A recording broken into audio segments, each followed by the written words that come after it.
बाबू। Hello दोस्तों, good afternoon, sorry क्या है ये, शुभ संध्या, गुड इवनिंग। हेलो दोस्तों, गुड इवनिंग। कैसे हैं आप लोग? आज थोड़ा लेट ब्लॉग बना रही हूँ क्योंकि आज थोड़ा सा आराम किया। और आज मेरे पिछले ब्लॉग में कई लोगों ने कहा था कि खुशी जी अपने जीवन सफ़र के बारे में कुछ बताइए। तो छोटा सा मैं एक सेगमेंट डालना चाहती हूँ यहाँ पे कि मैंने जो मेरे अंदर कलाकारी का कीड़ा था वो ग्रेजुएशन के समय थोड़ा ज़्यादा उबाल मारने लगा कीड़ा कलाकारी का। क्योंकि उस समय मैं पिथौरागढ़ डिग्री कॉलेज में पढ़ाई करने के लिए आई, तो मैंने देखा कि कई लोग कॉलेज में गाते हैं और एनुअल फंक्शन होते हैं, तो मुझे लगा कि मुझे भी गाना चाहिए। तो एक ऐसे ही कंपटीशन होता था वहाँ, क्या नाम था उस कंपटीशन का? लोक महोत्सव करके एक कंपटीशन होता था, तो जिसमें मेरे पतिदेव यानी कि जो अभी मेरे पति हैं गोविंद दिगारी जी, और एक उसमें थे चंचल रावत जी, चंचल दा उनको हम बोलते थे। तो वो दोनों जज थे। तो मैंने गाना गाया, तो शायद मैं कुछ आई थी ना फर्स्ट सेकंड, मैं फर्स्ट या सेकंड आई थी। तो उसके बाद 2-3 दिन बाद चंचल रावत जी मेरे घर आए और कहते कि खुशी मेरा एक ग्रुप है, म्यूज़िकल ग्रुप, तो उसमें ऐड हो जा। तो मुझे लगा कि आज मैं कुछ भी मांग लूँ भगवान से, वो मुझे दे देगा, क्योंकि इतनी बड़ी मेरी मुराद पूरी हो गई। तो पहली बार मैंने जो ग्रुप में काम किया वो चंचलदा के साथ किया। चंचलदा ही मुझे लेके गए। उसके बाद हमने बहुत सारा काम किया, चंचल रावत जी, प्रकाश रावत जी, उनके ग्रुप के साथ। मेरे बहुत अच्छे वो दिन रहे, कम से कम 4 या 5 साल हमने साथ में मिलकर काम किया था। तो आज इतना बड़ा सौभाग्य है कि चंचलदा घर आए हुए हैं। और आज जहाँ भी मतलब मैं ये सोचती हूँ कि जो आज मैं हूँ, गोविंद से चाय में मिली, तो कहीं ना कहीं उस लाइन में जाके हम लोग की भी मुलाकात हुई, तो ज़रिया होता है। तो छोटा सा एक मैं मीटिंग कराना चाहती हूँ आप सभी व्यूअर से, चंचलदा की इस जगह तक लाने में उनका भी हाथ है हमें। तो चंचलदा कैसे हैं आप? बढ़िया। मैं आपके बराबर में बैठना चाहती हूँ, तो इधर आ जाओ। गोविंद लो बनाओ।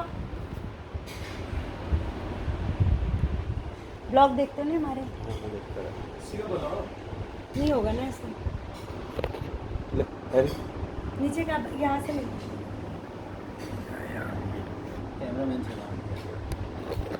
बोले तो ये है चंचलदा। और मैं बहुत छोटी थी ना, मैं बीए कर रही थी। तो चंचलदा ने मुझे अपनी बच्ची समझ के कहो या बहन समझ के कहो, मतलब अपने साथ जोड़ा और इतना कुछ सिखाया। पहले मैं डांस करती थी ग्रुप में, और हाँ, तो वो भी मेरे अंदर था कि किसी भी तरह मेरा जो कलाकारी का जो मेरा अंदर है, मेरे अंदर वो बाहर आए। तो ये और प्रकाश रावत जी, लेकिन आपके ताऊ ताई नहीं भेजना चाहते थे। हाँ, लेकिन ताई मेरी बहुत सपोर्टिव है। ताई जी ने मेरे को बोला कि जा और अच्छी तरह रहना, अपना अच्छी तरह करना काम। ताई ने हमेशा सपोर्ट किया। लव यू ताई ब्लॉग के माध्यम से। 2-3 बार आया जब मैं आपके घर में, तब जाके उनको भरोसा हुआ कि यार ये इंसान आ रहा था। हाँ। ठीक है, सयाने लोग थे, मैं भी, हम लोग बच्चे थे, हम लोग काम कर रहे थे। हाँ, बहुत रिक्वेस्ट किया चंचलदा ने कि आप भेजिए, हमारे ग्रुप में सिंगर की ज़रूरत है, भेजिए। फिर मैं गई, फिर मैंने डांस भी किया ग्रुप में। आज जो रानी रुमालमा इतना बचता है, हम उस समय करते थे। रानी रुमालमा, और वो जो वंदना थी, क्या है वो, नंदा वाली जो नंदा सुनंदा, हाँ, नंदा सुनंदा की वंदना आज भी करते हैं। वो जय हो कुमाऊं जय हो गढ़वाला। और मुझे याद था कि मुझे सबसे पीछे लगाया जाता था, क्योंकि मुझे स्टेप आते नहीं थे, और बीच स्टेज में मुझे मारा भी जाता था कि ये स्टेप सही कर। तो मैंने बहुत कुछ सीखा कि आप स्टेज में कैसे परफॉर्म करते हैं। तो ये चंचलदा और प्रकाश चाचा की वजह से हम लोगों ने सीखा है। तो चंचलदा, आज आपने तब खुशी को देखा था जो जल्दी थी बिल्कुल मैं उस टाइम पे। आज जो आप हमें देखते हैं तो आपको कैसा लगता है? खुशी वो थी तब मैं कि कुछ भी कहो तो नाराज गुस्सा होता ना, और अच्छा बाल फटका के चली जा रही, ये पागल कहाँ जा रही थी जरा, ऐसा कहने वाले हम लोग। तो थोड़ी देर में मान भी जाती थी, हाँ दादा मैं तो खाली मजाक कर रही थी भी कहती थी, मजाक कर रही थी। लेकिन आज देखता हूँ तो जो पौधा लगाया था, सींचा था, उस पौधे ने खुद आज फल दिए। बहुत खुशी होती है कि मैं कईयों से कहता भी हूँ यार, खुशी ने हमारे साथ काम किया और बहुत अच्छा जीवन रहा, बहुत अच्छा सफ़र रहा हम लोगों का, और आज प्रोग्रेस किया है, नाम है, हर कोई जानता है। तो मुझे अंदर ही अंदर हम क्या सकते हैं ज़्यादा, लेकिन अंदर की आत्मा की खुशी होती है कि चलो यार हमने किसी को लाए घर से, रिक्वेस्ट करके लाए और आज वो मंजिल हमें मिली है तो खुशी होती है। और मैं आज आया, असली करके आने का प्लान नहीं था। फिर मैंने कहा यार गोपू कहेगा कि कहीं ना कहीं देखेगा तो नाराज़ हो सकता है। हैरी ने कहा, मैंने कहा कि यार घर को चलते हैं, आज 2-2:30 बज गया, बाद में देखेंगे। हैरी ने कहा नहीं जाना है, गोपदा को पता चंदू है वहाँ, मेरे को डांटेगा दूंगा। मैंने कहा चल फिर, तो आना हुआ। गोविंद ने भी जाने नहीं दिया। गोविंद से भी हमारा कॉलेज के पीरियड से ही हम दोस्त हैं, बहुत अच्छे, एक दूसरे को समझते हैं, जानते हैं। सही बात है, तो मैंने देखा है। और साथ ही परफॉर्म करते थे। फिर गोविंद भाई 15-16 में इधर को आ गए, हम वहाँ रहे। मैं आज भी मेरा ग्रुप है, पूरे भारतवर्ष में काम कर रहे हैं लोक संस्कृति के लिए। कई लोग जुड़े हैं, आजकल किस नाम से? उसी कला संगीत के नाम से। और खुशी की यादें अभी भी मैं ग्रुप में बताता हूँ। और अभी तो मैं यहाँ हूँ, लेकिन मेरे पास फ़ोटो हैं किसी की जो कॉस्ट्यूम में डांस कर रही है और मंच में गा रही है। किसी में गाती थी तो चंचला इसके आगे क्या था बताओ ना, ऐसा भी था। वो इस हर बातें याद आती है कभी कभी। और इनके साथ तो मैंने ऐसे ऐसी जगह प्रोग्राम किया, जॉल जी भी, मतलब पहली बार में तो आप ही लोगों के साथ ही थी जॉल जी भी। मैंने वो देखा ही नहीं था कि ऐसा भी कोई जगह होती है, क्योंकि ठीक सामने हमारे विदेश है, नेपाल है, तो बहुत ही अच्छा लगा। नेपाल गए, सबसे पहली पेमेंट जो मैंने कमाया 500 रुपये इन्होंने मेरे हाथ में जब रखा कि मेरे को आज मैं चाहे मैं 50,000 लाख कमाऊँ, लेकिन वो 500 पाने की जो खुशी थी उस समय की, मेरे अपने गाने की या मेरे नृत्य के, मेरे मेहनत का पैसा है, तो वो खुशी आज भी वैसी मेरी बरकरार है, वो 500 रुपये की। तो दादा हमसे मिलके आपको कैसा लग रहा है ये बताओ? जब गोविंद ने मुझे बोला कि चंचल आया है गायक में से, तो मैंने सोचा कि एक हमारे ना कीबोर्ड वाले हैं चंचल, मुझे विश्वास ही नहीं था कि चंचल दा आ सकते हैं यहाँ। मैं लेटी रही, मैंने कहा चलो अपना काम वाम कर रहे होंगे। जब मुझे बहुत देर बाद दोबारा कोई आया, बोला कि चंचल दा आया है, तो मैंने फटाफट उठी, मैंने चेंज किया, मैंने कहा अरे चंचल दा से मिलने जाऊँगी। जैसे मैं बाहर गई तो ये लोग, आप लोग गाड़ी में चले गए थे, इन्होंने कहा हम हॉस्पिटल प्रकाश दा को देख के आए। फिर हमने जल्दी से तैयारी की, चंचल दा आ रहे हैं, खाना वाना बनाते हैं। मैं असल में मैं 2 दिन से बीमार थी, मेरे गले में थोड़ा सा वोकल कॉर्ड में मेरे सूजन आई है, तो मैं लेटी हुई थी। लेकिन आपके आने की खुशी से मैं सब भूल गई। किचन में गई, खाना वाना तैयार किया। क्या बताऊँ दा, मुझे बहुत खुशी हुई आप आए यहाँ, पुराने दिन याद आ गए। बहुत याद आती है, क्या करें, अपने मन के तरक्की करते रहो। मन के जो मतलब इतना कुछ है ना कि अंदर कहने का, आज हम निकाल नहीं सकते। वो समय मुझे याद आता है कि जब चंचल दा का फ़ोन आता था, खुशी डेट नोट कर ले, यहाँ जाना है। जो खुशी होती थी उसमें, रात को नींद नहीं आती थी। सबके साथ जाएंगे और मस्ती करेंगे और गाएंगे। गाने का तो अलग ही कीड़ा था अंदर। तो गोविंद जी मुझे सबसे पहले चंचल दा लोगों की टीम में जाते हुए कहाँ मिले थे आप? मुझे जॉल जी भी आए थे ना, जहाँ वो कोई बीमार भी हो गया था, तब गोविंद भी वहीं मिले थे मुझे। तो तब मैं अक्सर जॉन जी भी थल मेला हुआ करता था। हाँ, ये आज भी होता है, लेकिन अक्सर हम लोग जाया करते थे लोकल में। बिल्कुल। फिर गंगोली हाट में किया था, हाँ, गंगावली महोत्सव में किया था। और उस लास्ट में क्या होता है जिसको मसाल जलाते हैं बड़ी वाले, बोरानी में गए थे हम लोग। बोरानी से इसको पहचान मिली गाने की। हाँ, कि वहाँ से गाया इसने, डांस भी किया। और डीएम साहब ने, एसडीएम साहब थे वहाँ एसडीएम पे। साहब ने कहा कि आप आगे बढ़ो, तरक्की करो, अच्छा लगा। और यही है सफ़र हमारा, आज भी बरकरार है, जारी है। और जो प्रेम पहले था वो प्रेम आज भी है इस खुशी के दिल में या मेरे दिल में, इसीलिए शायद कदम रुक गए। बिल्कुल, प्रेम बना रहना चाहिए। और बर्थडे में आया, टाइम नहीं मिला हमको ऐसे बात करने का, मिलने का। हाँ। छोटी के बर्थडे में एक बार फ़ोन किया गोविंद ने, जब मैं यहाँ दिखा तो गोविंद को विश्वास नहीं हुआ, तो आया यार, सच में बिल्कुल अविश्वसनीय था। हाँ। और जब मैं कॉलेज करती थी तो अधिकतर मैं मार्केट जाती थी, तो इनके साले साहब हैं संजू भैया की दुकान में हम लोगों का अड्डा होता था, बैठने का। वही मिलना है, सारी बातें करने का, क्या कहाँ प्रोग्राम चल रहा है, कौन अगले किसी 14 मई का निमंत्रण नारायण भाई को और इन सब लोगों को अभी दे दो। हाँ, 14 मई तुम आओ ना थोड़ा यहाँ पे आओ। 14 मई बर्थडे है उसका, हाँ। तो वो हमारा अड्डा हुआ करता था, वहाँ हम सारी गपशप करते थे। हाँ, दीपा दी थी, कहीं हमारा ब्लॉग देखे होंगी दीपा दी, तो उनको भी इस ब्लॉग के माध्यम से बहुत याद करती हूँ मैं। दीपा दी, मोहन मुकेश दा, मैं तो इतना हमारे घर में बात होती रहती है। हम लोग अभी भी उन्हीं जड़ों से जुड़े हुए हैं जहाँ से हम लोग निकल के आए हैं। और क्या बताऊँ। और गोविंद तुम बताओ अपना थोड़ा सा। नहीं आप तो बैठो गोविंद तुम बताओ अपना भैया लोग के ले आपके अंदर हमारे प्रति क्या रहे आपकी भावना? अरे हमने क्या है, चंचल भाई और मैं तो कॉलेज में हम लोग साथ में थे, ये मेरे से सीनियर थे, लेकिन हमारा बैठना साथ में ही होता था। जब हम मेल के पेड़ के नीचे बैठते थे और तुम लोग हमें देखने के लिए आते थे कि अभी आए, साथ ही बैठे रहते थे हम लोग। और बहुत अच्छे दिन गुजारे हैं साथ में। और गोविंद इसलिए भी बैठता था कि खुशी मिर्ची मिलने आती, हाँ खुशी दिख जाएगी यार मेरे को। नहीं यही रियल है। ये मक्खन है, ये नहीं सच है। तब हम इन चीजों से बहुत ज्यादा दूर थे। हम लेकिन लोग मेरी सिर्फ- जो मैं अपनी बात बताऊँ, मेरा रियल में मैं गोविंद की बिफोर मैरिज बहुत बड़ी फैन थी।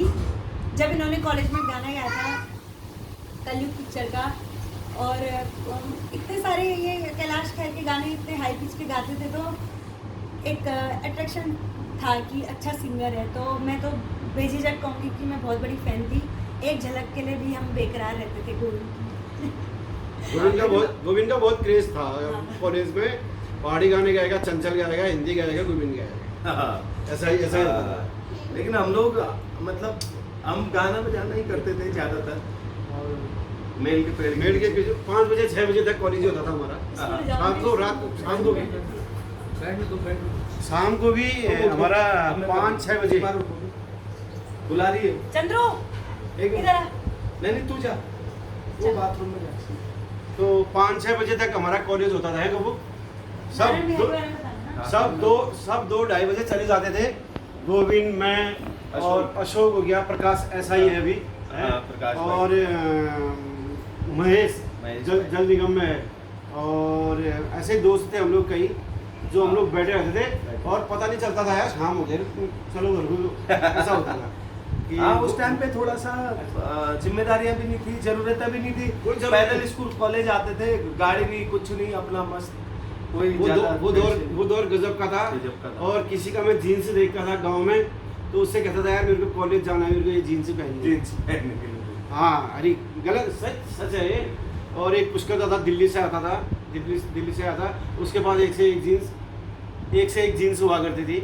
और तो मैं पुष्कर था, मेरे को यार ये जीन्स पहनना है, कॉलेज जाना है। तो उसने तो कॉलेज देखा नहीं था, तो क्योंकि वो आई भाई बोला पढ़ा लिखा नहीं, दिल्ली से आया था, अनपढ़ जैसा बेचारा 8-9 पढ़ा हुआ।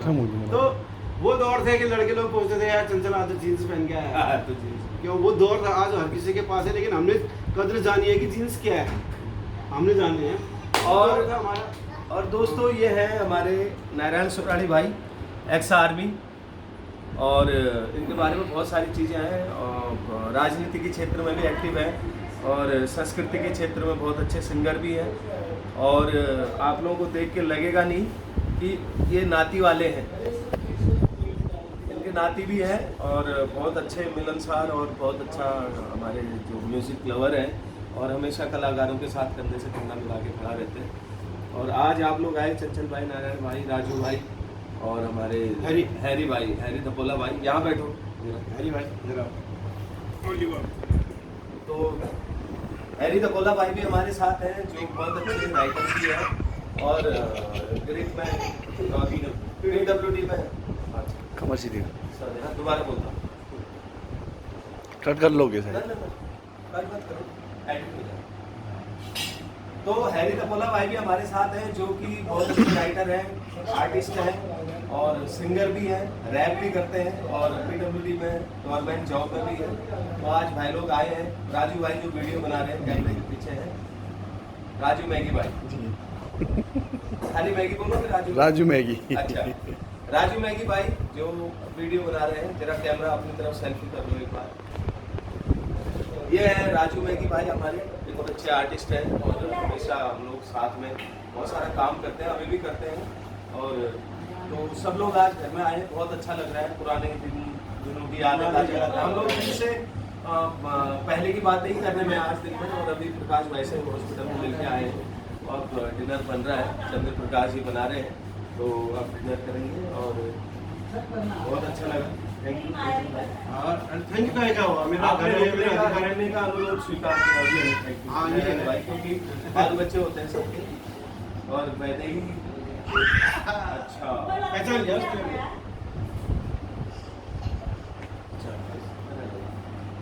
भूख लगी।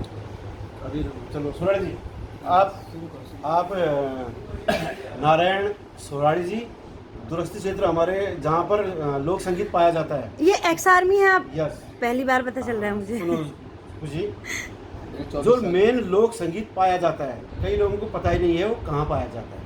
हाँ भैया कुछ बताइए, ठीक क्योंकि है। हमारे व्यूअर बहुत लोक संगीत लोक के प्रति। संगीत नदी के किनारे घाटियों में पाए जाते हैं। अच्छा, जो नदी के किनारे घाटियां हैं वहाँ लोक संगीत पाया जाता है, वहाँ से फिर ऊपर को आता है। जिसने रख पाया रखा, नहीं तो वो बेचारा वहीं रहा। आप लोग, गोविंद भाई, हम लोग जो काम कर रहे हैं वो आज उभर के दिख रहे हैं, वरना लोक संगीत की उत्पत्ति घाटियों से और नदी के किनारों से हुई है। जो घड़ेली लगाते हैं, जो गाते हैं, जो बैर गाते हैं, जो क्योंकि घाटियों के किनारे जो पानी होता है, जो खेतों में लगाते हैं, जो गाते हैं, है ना, रुपाई लगाते हैं, उड़का बॉल गाते हैं, तो वहाँ से शुरू है। हाँ, वहाँ से भी शुरुआत है लोक संगीत की। लोक संगीत तो ऊपर के क्षेत्र में कम पाया जाता है। घाटियों से जो आदमी शौकीन होगा, जानकार होगा, तो अपने माँ बाप, उनके माँ बाप भेजते थे बच्चों को। भाई वो है, जैसे संस्कार पाने के लिए आदमी पुराने ज़माने में राजा अपने लड़कियों को, अपने लड़कों को तवाइफों के यहाँ भेजते थे। क्यों? वहाँ बोलने का तहजीब सीख के आएंगे राज घराने के लोग। जो तवाइफे हैं, तवाइफ घराना है, तो वहाँ भेजा करते थे अपने बच्चों को। यानी कि गलत काम के लिए नहीं, संस्कार, बोलने का लहजा। वैसा ही लोक संगीत जो है घाटियों में होता है। गोविंद भाई, नदी है हमारे यहाँ, जो नदियाँ हैं, नदियाँ, गाढ़ गदेरे हैं, उन किनारों में लोक संगीत पाया जाता है। और जो शौकीन होता है, जो शौकीन आदमी होता है, उनके पास मिलने जाता था। अच्छा, ग्वाले के बहाने जाएगा, मेहमान नवाजी में जाएगा, बारातों के बहाने जाएगा, लेकिन वहाँ से सीख कर वो ऊपर को आता था। जैसे छलिया लोग हैं, छलिया लोग हमारे पिथौरागढ़ के, उत्तराखंड के अंदर पिथौरागढ़ का छलिया बहुत मशहूर, क्योंकि वो लोक संगीत के द्योतक हैं मेन, जो नदी के किनारों से सीख के ऊपर को आए हुए। वैसे ही घराने से आप बिलोंग करते हैं। अच्छा, आप हमारे पुरोधा, लोक संस्कृति के प्रथम पुरोधा, जिन्होंने लोक संस्कृति को आगे बढ़ाया, हमारे पिथौरागढ़ से उत्तराखंड के झुसिया दमाई जी के नाती। अच्छा, झुसिया दमाई जी की लड़की के लड़के इनके नाना जी हैं, झुसिया दमाई जी। झुसिया दमाई जी वो थे जो सरकार उनको पैसा देती थी, तनख्वाह। कैसे? जब पशुपतिनाथ के दरबार खुलते थे तो राजा को सपना हो जाता था, इनके बूबू को, नाना जी को वहाँ लाना है। दो घोड़े भेजे जाते थे, और धारचूला के उस कालिका ढूंगातोली से गोविंद भाई वहाँ जाते थे। कहाँ? पशुपतिनाथ में। पशुपतिनाथ में जब नौमती गाते थे, नौमती मीन्स प्रथम जो देवताओं का आह्वान होता है, आह्वान नौमती, ठीक है, अलग अलग नाम, कोई नौमती कहते हैं, ढोल कहते हैं, कोई नौमती कहते हैं, अलग अलग है। तो जो वाद्य यंत्र थे उनके बिल्कुल यहाँ से घंटियाँ होती थी बड़ी बड़ी, यहाँ घंटियाँ, वो उनका फोक का कल्चर था। तो राजा को बताते थे, राजा के दरबारी लोग गायक हुआ करते थे इनके नाना जी के घराने। तो वहाँ जाते थे, वहाँ से नेपाल सरकार उनको तनख्वाह देती थी। अच्छा, दूसरा फिर भारत सरकार, अच्छा, क्योंकि वो बीच क्षेत्र में थे, नदी के किनारे, यहाँ भी उनका लगाव था और यहाँ भी लगाव। तो यहाँ की भाषा भी और वहाँ की भाषा भी, जैसे आप, दो बीबियाँ थी, जैसे और एक दो बीबियाँ थी, और बीबियाँ भी वैसे जहाँ गाते थे वहीं से भाग के आई है करके वो खुद ही कहते थे, अरे नाती वहाँ गई हुई आ गया। हंसी मजाक के बहुत हाँ। शौकीन, खाना कभी बगैर मीट के नहीं खाते थे, उनका एक शौक था। और उस घराने से हैं वो जो मेन झुसिया दमाई जी हैं, भड़ गायक, भड़ वीर का था, भड़ को भड़ा यानी पहलवान, वीर को भड़ कहते थे। तो वो गायन, वो क्यों गाते थे, उस गायन में पारंगत क्यों हासिल थी? क्योंकि राजाओं का शासन हुआ करता था, राजा भड़ हुआ करते थे, पैग हुआ करते थे तब में, क्योंकि एक राजा कईयों को मारता था और राजा के जो पीछे हैं तो उनकी गाथाएं गाते थे। आज वीर गाथा कि आज हमारे राजा ने वहाँ उस राजा को हराया और ऐसे हराया करके वीर बड़े, हाँ, तो बताया करते थे। तो आज वो लोक संस्कृति, वो जो धरोहर है वो लुप्त हो गई है लगभग, सिर्फ 2% बची है। उसको गाने वाले भी नहीं बचे, वो उसको वो संरक्षण रखने वाले भी नहीं है, वो संरक्षण भी नहीं हो पाया। किताब लिखी, आपके पास है किताबें लिखी थी, भारत सरकार ने डॉक्यूमेंट्री बुक्स बनाई थी, तब मैं बुक से लिखा था, गिरजा तिवारी जी ने। तो 84 साल की उम्र। हाँ, तो वो किताब बहुत बमुश्किल मिलती है। तो हमने उस किताब को 2 कॉपी के 500-700 पेज का है वो बुक्स, 2 कॉपी करके मैंने भी खुद संरक्षण के लिए रखा था। लेकिन वो बुक्स, एक मेहता जी हैं, अभी याद आ रहा है, देखो मेहता जी हैं, बहुत बढ़िया लोक संस्कृति के बहुत जानकारों में से, उनके पास है लोहाघाट, ठीक, और आपके पास ये। तो वो लोग जो भड़ गाए गए रहे नहीं, अस्कोट के क्षेत्र में कहीं ना कहीं पर है, अस्कोट क्षेत्र, अस्कोट जो डीडीआर, हाँ, तो लोग हैं, वो भी किन के पास हैं, हमारे पास नहीं, इन्हीं विरासतियों के पास है, औरों के पास नहीं है। तो जो मैंने सर्च किया, जो मैं जाता हूँ पूछता हूँ, तो आप उस घराने से आप जानते हैं थोड़ा बहुत जितना भी है, और आप उस परंपरा को, मैं कहता हूँ कि उस परंपरा को आगे बढ़ाएंगे तो ये जो नई जनरेशन है वो जानेगी कि लोक संगीत क्या है। अब आजकल गोपू भाई, आप एक ट्रेंड चला कि लोक गायक, हर कोई क्या लिख दे रहा है अपने आगे, लोक गायक क्या है, लोक क्या है, पता ही नहीं है उनको। गलत कर रहा हूँ क्या? लोक गायक का मतलब क्या है? लोक मीन्स जमा करना, लोग गायक के लोग, हाँ ठीक है।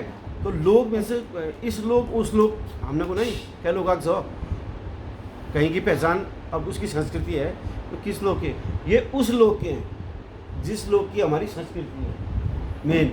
और लोक गायक, आज मैं परसों मीटिंग हुई थी रामनगर में, तो मैंने कहा यार सभी लोग गायक लिख रहे हैं, लोग संस्कृति के लिए कर रहे हैं, लोग कलाकार कर रहे हैं। मैंने कहा एक आदमी बताओ मेरे को जो भलौल गा सकता है। अब सब कह रहे हैं क्या है भलौल। मैंने कहा उस घराने का आदमी है मेरे साथ, हमारी मीटिंग हुई ना, मैंने कहा भलौल क्या है। भड़ तो सब नहीं सुने होंगे, भड़ा भी सुने होंगे, लेकिन भलौल किसी ने सुना है? नहीं सुना था। तो दादा कुछ ऐसा सुनाइए ना जो किसी ने कुछ नहीं सुना है, वो सुना के जाइए। और समझ में आए ना आए आपके अंदर की अरे बहुत बड़ी चीज़ है। सभी को मेरी तरफ से प्रणाम है। पंखा बंद कर। जब मैं फौज से रिटायर हुआ था तो मेरे दिल में एक, मतलब एक्चुअल मुझे लोग जो हमारी कुमाऊं की संस्कृति है उसके लिए दिल से भी रोता हूँ कि मैं, क्योंकि आज हमारी संस्कृति बिल्कुल ना के बराबर हो गई थी।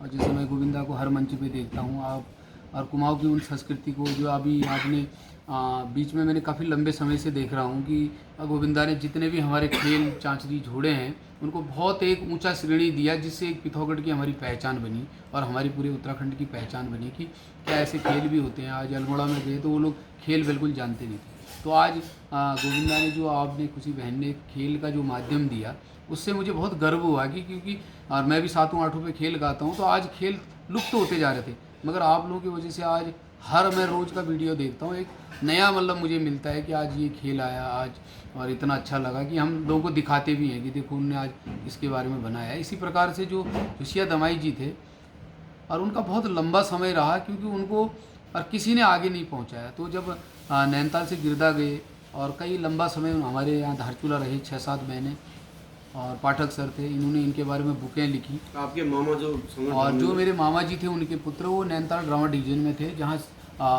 क्या बोलते हैं शेरदा अनपढ़ जी हुए। मैं बहुत बचपन में जब 5 में पढ़ता था तो उस टाइम शेरदा अनपढ़ बलुआकोट आए थे। अच्छा। तो मैंने एक नेपाली गाना गाया था, सिनकी आचारा भाना फुलमया के छे बिचारा। तो उस टाइम शेरदा अनपढ़ ने अपना मफलन निकाल के डांस किया, तो मैं तो जानता भी नहीं था ये इतनी बड़ी विभूति है, क्योंकि मैं बहुत छोटा था 4-5 में। तो हम कला को तो तब समझे जब हमें थोड़ा सा होश आई।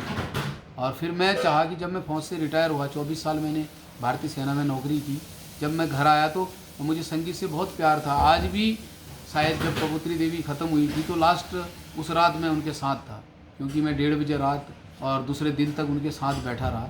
और मुझे ऐसा लगा कि मुझे एक विभूति मिली है, क्योंकि कलाकार के बराबर शायद, कलाकार को तालियां तो सब बजाते हैं मगर कलाकार की इज्जत करना कोई नहीं जानते। मैं चाहता हूं कि उन कलाकारों की आज हर मंच पे इज्जत हो, और हम कलाकार के वजह से ही आज पूरे हमारे लोक सांस्कृतिक को आगे बढ़ा रखा है। तो मैं चाहता हूं कि हमारी जो वो की कला है मुझे भी वो मंच मिले कि मैं उनकी जो भाड़ा है, जो हमारे शगुना आखर हैं, जो 33 कोटि देवताओं के झोड़े हैं, उन्होंने कई जगह देवताओं का आह्वान किया। 33 कोटि देवताओं के झोड़े में इतना दम है कि आज भी खुद देवता उधर उत्पन्न हो जाते हैं। उनकी थोड़ी बहुत चीज़ें मैं जागरूक करना चाहता हूँ। मैं बीच में दूरदर्शन भी गया था, वहाँ डायरेक्टर सर से मेरी बात हुई तो वो बोल रहे थे कि आपको इस चीज़ को सबसे पहला मौका दिया जाएगा और उन्होंने बुला भी रखा है। तो मैं चाह रहा हूँ कि हमारी ये संस्कृति आगे पहुँचे और लोग समझिए भाड़ा क्या होता है। मतलब मैं तो खो ही गई हूँ आपकी बातों में, मेरे पे कोई प्रश्न नहीं है करने का, क्योंकि इतनी जो चीज़ें हमने भी नहीं सुनी है वो चीज़ें। तो मैं चाहूँगी कि क्योंकि मेरे जो सब्सक्राइबर हैं वो अधिकतर संस्कृति प्रेमी हैं। जब भी मैं ब्लॉग डालती हूँ किसी पहाड़ी गानों के सिंगर के, तो बहुत अच्छे से वो लोग रिस्पॉन्स करते हैं, अच्छे कमेंट करते हैं। तो भैया कुछ ऐसी चीज़ देखिए, न्यौली, छपेली, झोड़े तो हम सब ने सुने हुए हैं और रोज़ सुनते हैं। कुछ ऐसा जो आप कह रहे हैं कि ये भड़ा, ये जो भी आप कह रहे हैं, कुछ ऐसा सुनाइए कि हमें पता चले कि एक्चुअल हम लोग किस संस्कृति के हम लोग रक्षा करें, किस संस्कृति के हम लोग पहरेदारी करें। कुछ सुनाइए। Thank you. एक जो कारगिल संग्राम थे उस टाइम वीर गाथाएँ हुआ करती थी। जो कारगिल संग्राम जी चंपावत जो करक्यूड़ा भूंगा है वहीं के राजा थे। तो ये जो संग्राम जी थे, नेपाल उस टाइम जो चंपावत था वो नेपाल के अंदर ही था, तो बॉर्डर पे है, तो दोनों एक नदी से था। तो उनका 2 शब्द सुनाता हूँ। एक बैरी मार्या मुइले दोस्रो तेस्रो चौथामा छडे तरे वारै कि रेगे झोबा चौथामा छडे तरे वारा गाडा छोडी बोइरे तोडिरे पालङ्गा डिबकान्सी बोयो भङ्गी वारै कि रेगे झोबा डिबकान्सी बोयो भङ्गी वारा एक बैरी मार्या मैले दोस्रो तेस्रो चौथामा छडे तरे वारै कि रेगे झोबा चौथामा छड्यो तरे वारा को पाएगी होलो राजा मेरा गडी रे चंपावत को पाएगा होलो मेरा मारेगी रेगे झोबा को पाएगा होलो मेरा गडी रे चंपावत। धन्यवाद। क्या बात है। तो इसे हम वीर गाथा कहेंगे। हाँ, इसको भाड़ा के छोटा कहते हैं। भाड़ा तो बहुत बड़ी, भाड़ा का मतलब है उनकी पूरी कहानी जो अच्छा। उनकी उनने वीर जब लड़े थे। क्योंकि क्योंकि इसका उसके बीच में क्या होता था, जब राजा महाराजा बैठे हुए करते थे और जब शादी ब्याह होते थे उस टाइम पूरे गांव के लोग, जब दमाई जी जहाँ भी जाते थे, मैंने उनका देखा कि मैं उनके साथ बचपन में काफ़ी लंबा समय रहा हूँ।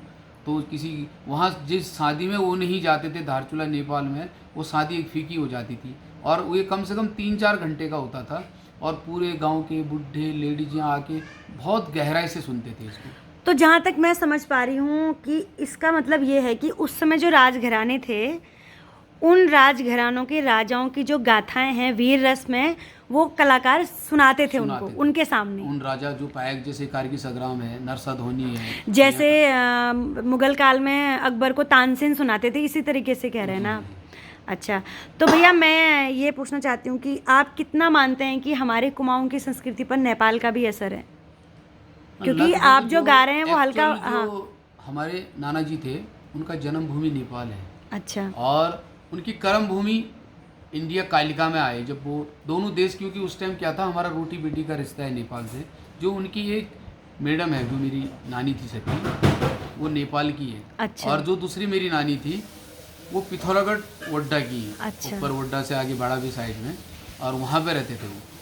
तो इनका क्या है, बहुत अच्छा एक बुबू का स्कोप था, जिनको तो मैं कहता हूँ कि आज गिरदा इस धरती पे नहीं है, मगर उन्होंने आज संस्कृति को एक बता के गए। जब मैं उमानाथ प्रशाला रहे 98 में उनकी बुक दी थी, जब उत्तर प्रदेश सरकार हुआ करती थी, तो हमने वहाँ सांस्कृतिक को इनकी बुक भेंट की।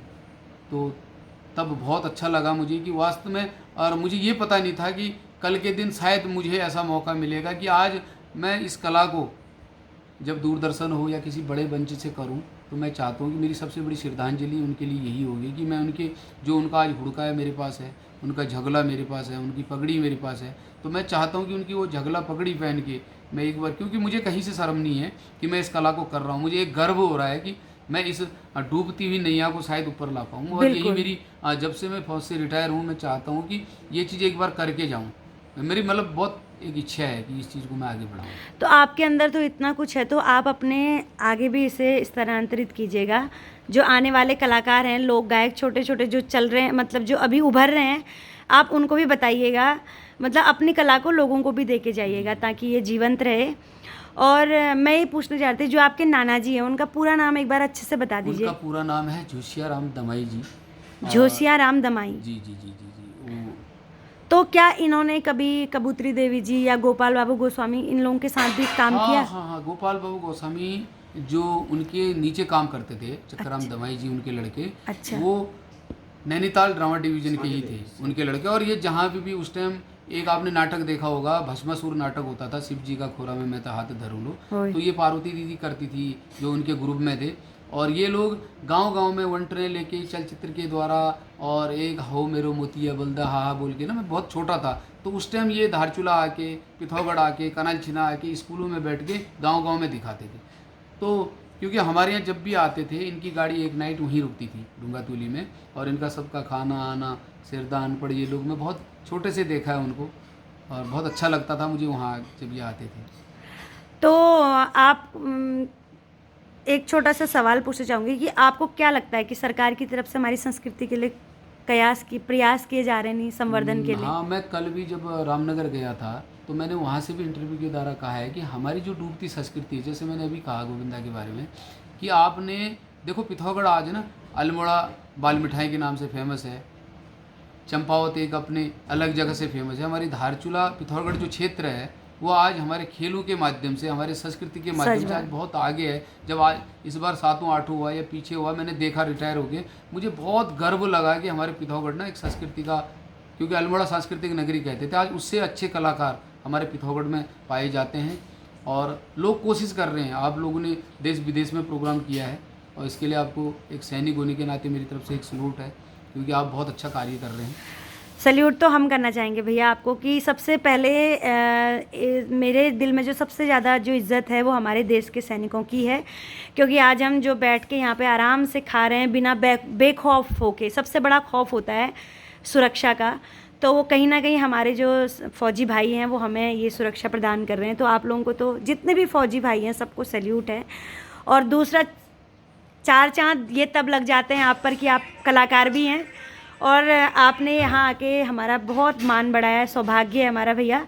और ज़रूर मैं चाहूँगी कि मेरे चैनल के लिए भी आप कुछ गाना कभी खुशी जोशी ऑफिशियल के लिए जब भी आपको वक्त मिले आप प्लीज़ गाइए, और मुझे भी अपने साथ गाने का सानिध्य दीजिएगा। 33 कोटि देवता के जोड़े हैं शायद, बिल्कुल हम गाएंगे। आपने सुने होंगे, थोड़ा सा मैं एक हल्का सा उसका हाँ, लय बताता हूँ जी। क्योंकि वो झोड़ा बहुत बड़ी चीज़ है। मैं तो उसको उसका जब भीष्म पितामह है उस टाइम सैयावे थे हस्तिनापुर में, तो उनका बहुत बड़ा एक कहानी, जैसे हपुर का काला धुरा दहो हे राजा बुरु जयपु ल्याना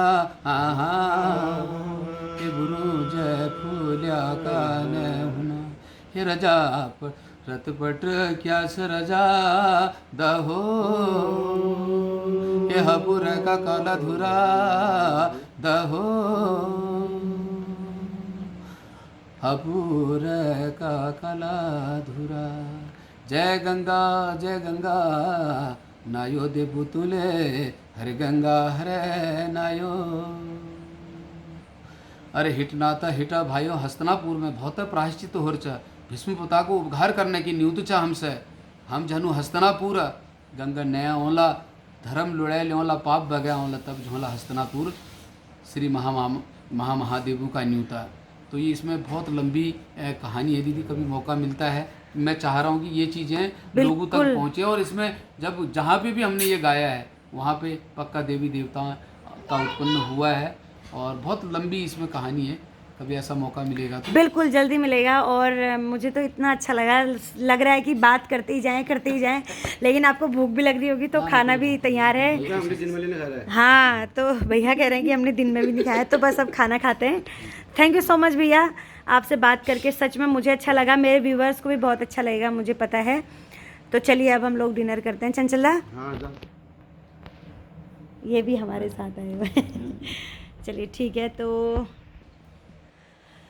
आपने देखा कि आज हमने कितना एक क्वालिटी टाइम स्पेंड किया है अपने लोगों के साथ। और जब अपने लोग आते हैं तो बहुत ही जो हमारा जो अंदर का बूस्टर है वो ज़्यादा बूस्ट हो जाता है। तो बस अब थोड़ी सी गपशप करते हैं और जुड़े रहें हमारे साथ। आपको कैसा लगा हमारे अपने लोगों से मिलकर, हमारे सोरालियों से मिलकर, ज़रूर बताइएगा। जुड़े रहें हमसे।